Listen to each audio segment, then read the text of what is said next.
Bom, o documentário A Culpa é da Foto, ele surge justamente de uma imagem desse protesto que aconteceu em 1984 na rampa do Palácio Planalto, e essa imagem ela estava aí há 30 anos solta e que ninguém tinha se atentado para ela para poder fazer um resgate. E com essa foto na mão veio a ideia, por que não a gente fazer um documentário que resgatasse e contasse a história dessa fotografia, desse protesto em pleno regime militar. É uma história de uma revolta dos fotógrafos pelo fato de terem sido proibidos de fotografar dentro do gabinete em pleno regime militar, que eles tiveram a ousadia de baixar as máquinas diante do general Figueiredo.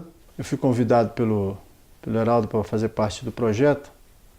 Para mim foi uma emoção muito grande, porque eu conheci um pouco da história, porque a foto é bem marcante, a foto, e um pouco fora do comum.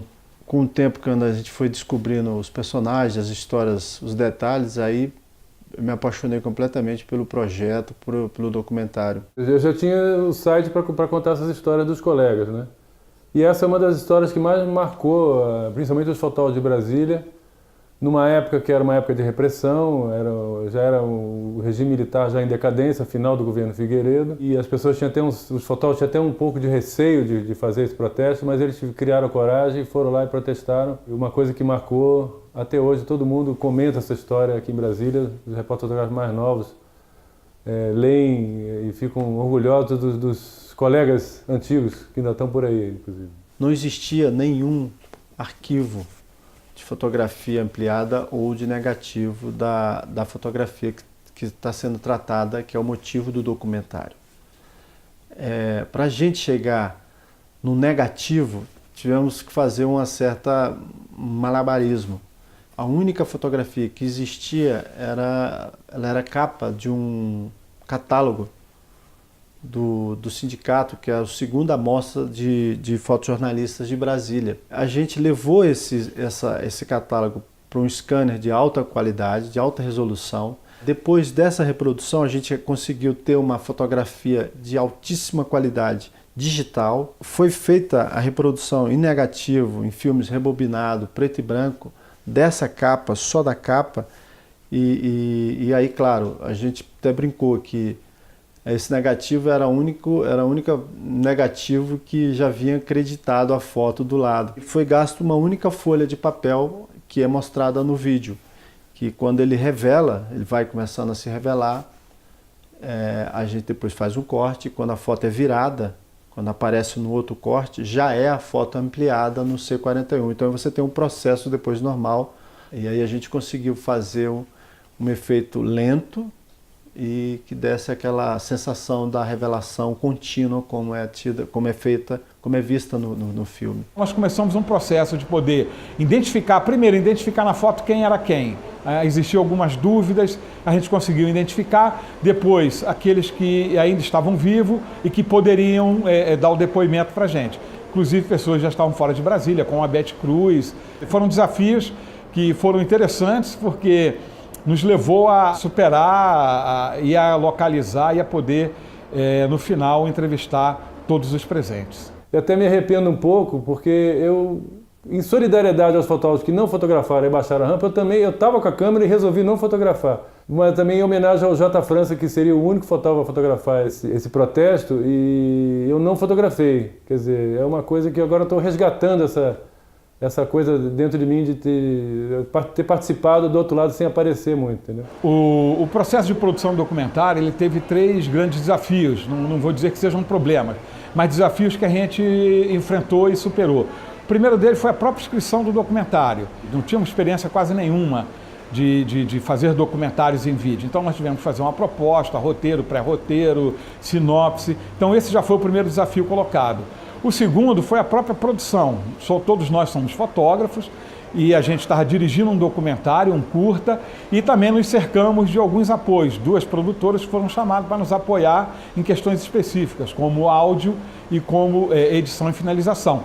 E um outro grande desafio, esse sim, quase se tornou um problema, foi poder identificar todos os jornalistas, todos os fotógrafos, cinegrafistas que participaram do protesto naquele janeiro de 1984, muitos dos quais já faleceram. Todas as entrevistas foram feitas nas residências dos personagens.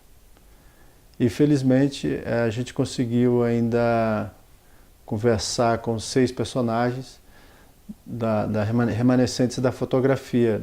E a gente teve uma certa dificuldade porque tem um desses personagens que a gente não sabe se ele está vivo, se ele está com algum problema, e infelizmente não conseguimos esse contato. Mas o que foi possível fazer para ter contato com as pessoas vivas, a gente tentou.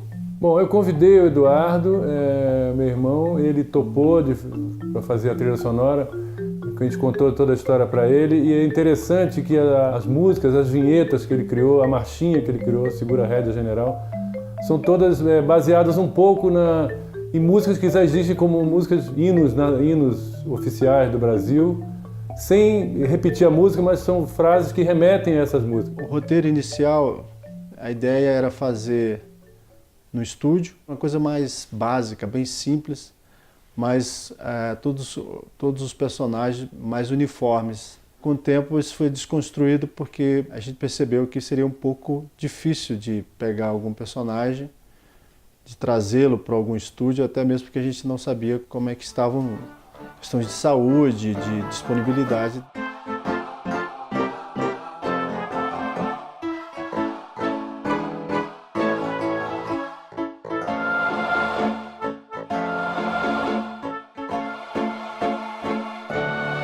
Uma das coisas que mais emocionou durante a produção do documentário foi voltar na rampa do Palácio do Planalto com 4 ou 5 colegas que nos prestaram depoimentos, que ainda estão vivos, inclusive o próprio Cláudio Alves, já com algumas limitações de locomoção. Então foi muito legal poder reviver esse momento, né? Um momento assim, muito especial dentro da própria história do país, um momento também muito especial dentro da história do jornalismo, do fotojornalismo e da vida desses profissionais. Imagina, em 1984 eu tinha 14 anos de idade, hoje eu tenho 45 anos. Eu conhecia a fotografia, achava a fotografia muito bonita, acho a fotografia muito bonita. Tive o prazer, no início da minha carreira de fotojornalista, de trabalhar com o J. França, mas em momento algum me passou na cabeça de procurar o autor.